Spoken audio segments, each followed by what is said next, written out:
Hola a todos, buenas tardes, bienvenidos un día más al canal.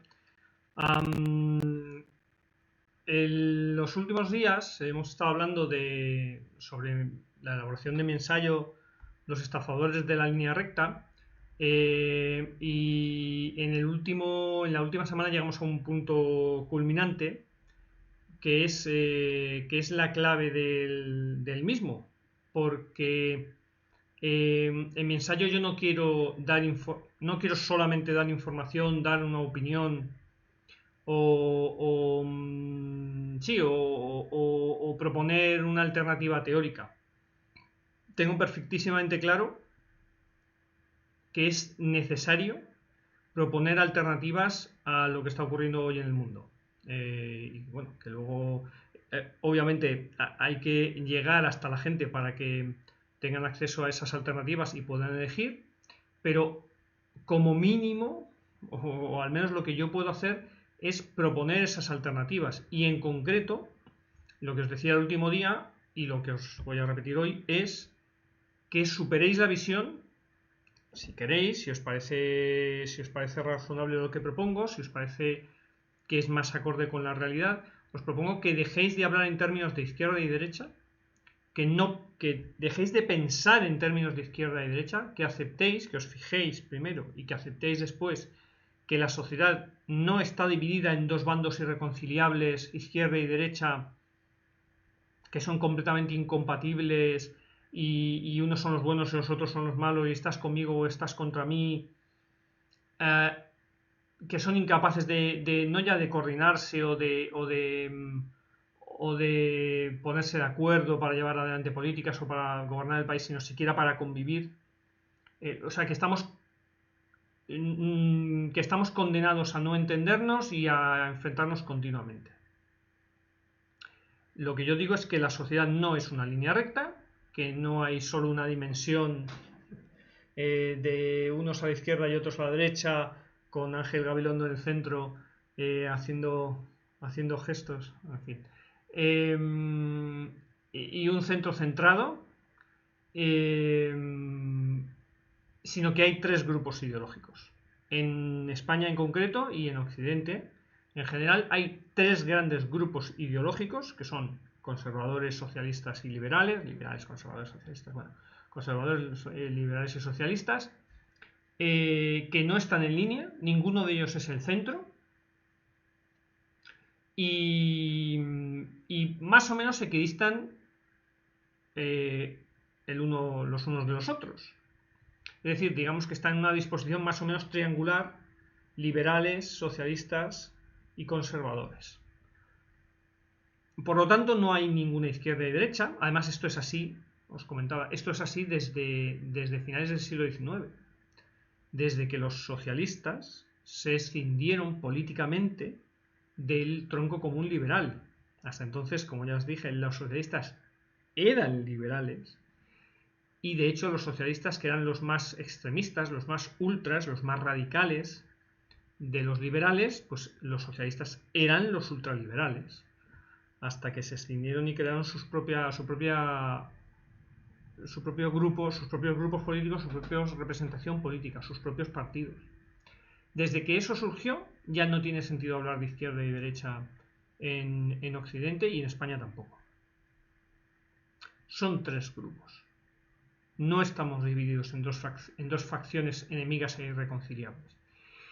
Y de hecho, como también os decía, hay una tendencia socialista, hay una tendencia liberal y hay una tendencia conservadora en todos nosotros. Todos nosotros, todos los individuos del ámbito occidental, todos nosotros tenemos tendencias de los tendencias, ideas, propuestas, creencias, de los tres grupos. Y es imposible no tenerlas, porque en todos nosotros existe una tendencia natural, un impulso natural a controlar a los demás, a controlar nuestro entorno para asegurarnos la supervivencia. ese entorno incluye necesariamente al resto de personas, porque los humanos somos seres sociales, así que ese control del entorno tiene que incluir al resto de nuestro grupo social. Ojo, que esto mismo se ve en todos los animales que viven en comunidad, en todas las manadas, en todas las bandadas, en todos los bancos de peces. Los dominantes controlan al resto. O sea, esto en todos los animales que viven en comunidad funciona así. Y nosotros también.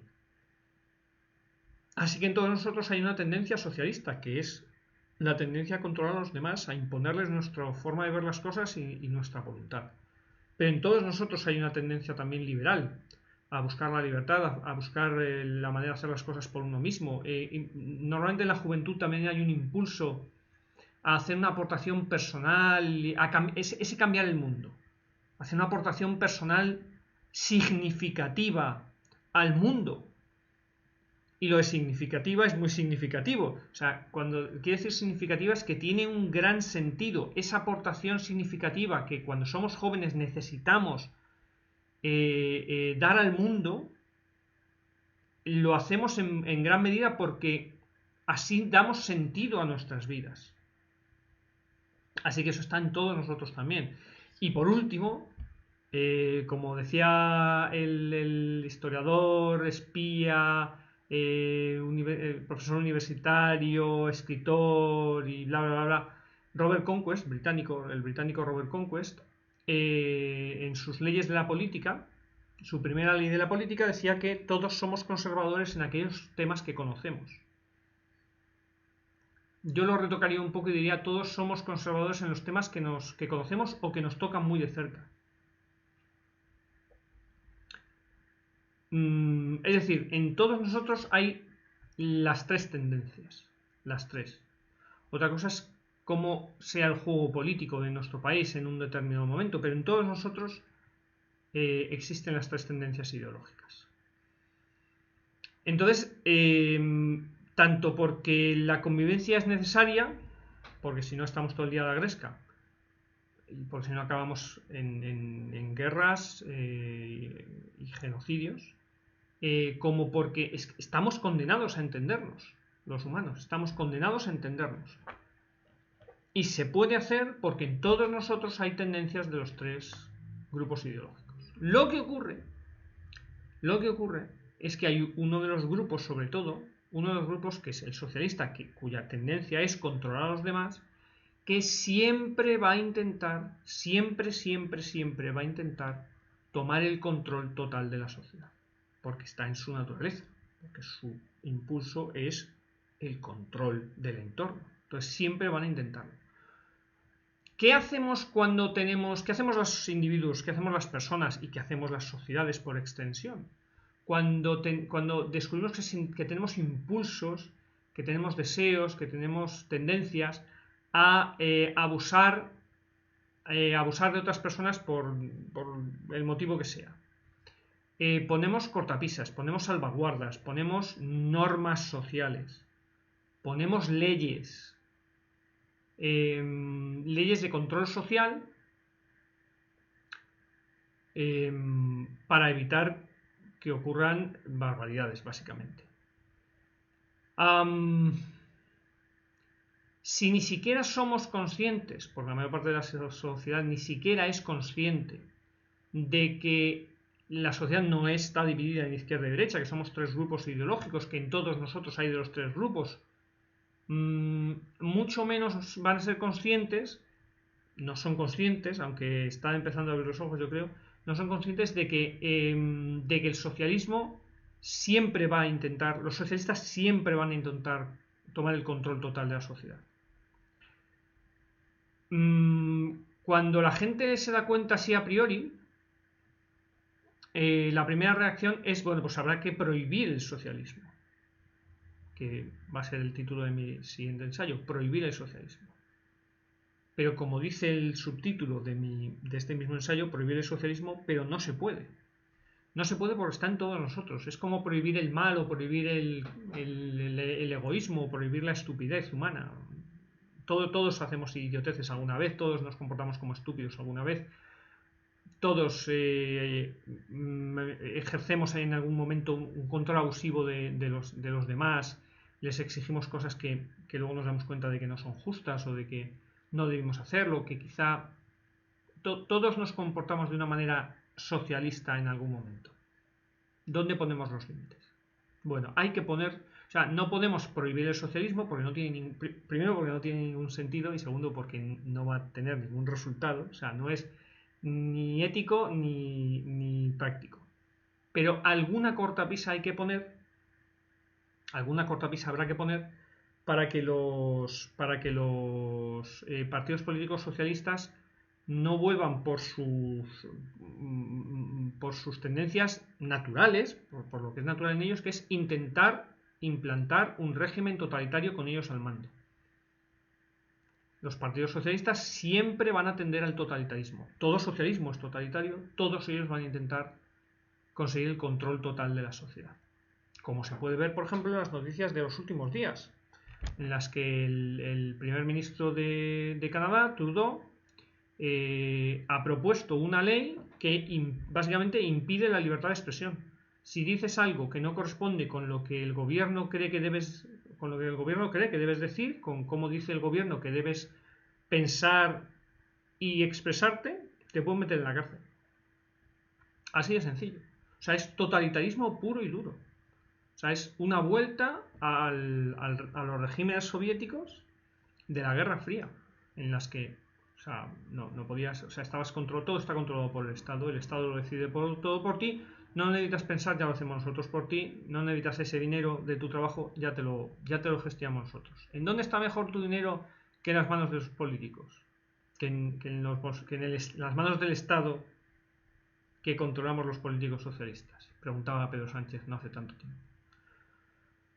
Los socialistas quieren nuestro dinero, quieren nuestro silencio, quieren nuestra adscripción a sus órdenes, quieren nuestra obediencia absoluta, quieren esclavizarnos para controlar su entorno. Bla, bla, bla. Bueno, ya hemos hablado de esto. Por desgracia, bueno, por suerte, por desgracia, hay otro baremo muy importante del que hablaré. Voy a dejar ahora una pincelada, pero ya lo hablaré el próximo día. Hay otro baremo muy importante que prácticamente nadie tiene en cuenta porque casi nadie lo entiende. Igual que casi nadie entiende que no estamos divididos en izquierda y derecha y que somos tres grupos ideológicos, prácticamente no hay nadie que entienda, y este es el siguiente punto de mi ensayo, la diferencia entre nacionalismo y patriotismo. Prácticamente nadie lo sabe y prácticamente nadie lo entiende, aunque ha habido pensadores muy importantes, sobre todo en las últimas décadas de la segunda mitad del siglo XX, que lo expresaron con mucha claridad, que lo explicaron muy bien cuál es la diferencia entre patriotismo y nacionalismo. Pero no lo voy a explicar ahora porque me llevaría mucho tiempo y lo voy a dejar para la semana que viene. Así que lo vamos a dejar aquí y antes de despedirme, una vez más, rompe el estado mental. Es una sugerencia / ánimo, una sugerencia animosa. Rompe el estado mental de que estamos divididos en derecha e izquierda. No lo estamos. Todos tenemos de los tres grupos ideológicos. Lo que ocurre es que en el Parlamento español solo hay dos. Y uno tiene el 85% de los diputados, que son el socialismo. El 85% de los diputados del Parlamento español son socialistas. Por eso tú solo ves socialismo. Tú crees que todos los políticos son así. Esto es cuando la gente dice es que todos los políticos son iguales. Claro, porque todos son socialistas. Menos un partido, menos Vox, todos los que es conservador, todos los demás son socialistas. Por eso tú crees que todos los políticos son iguales, que todos los políticos son lo mismo. Claro, sí es verdad, sí, prácticamente lo mismo, porque no hay prácticamente diferencia entre ellos. pero hay una esperanza, y es que en algún momento esta atracción de feria totalmente volcada ahora mismo por un lado rebote y vaya para el otro, y recuperemos algo de presencia, algo más de presencia conservadora y liberal en la sociedad, como está ocurriendo en casi todos los parlamentos occidentales, que los conservadores y los liberales están recuperando, muy al disgusto, muy al disgusto de la gran mayoría de los agentes sociales, de las instituciones sociales, incluyendo la Iglesia Católica, pues es alarmante. Están recuperando cierto peso y cierto equilibrio. Bueno, no, equilibrio no, porque no, en el universo no hay equilibrio, solo hay fluctuación, flujo y cambios. Pero bueno, ya lo comentaremos el próximo día. En fin, hasta la próxima, nos vemos.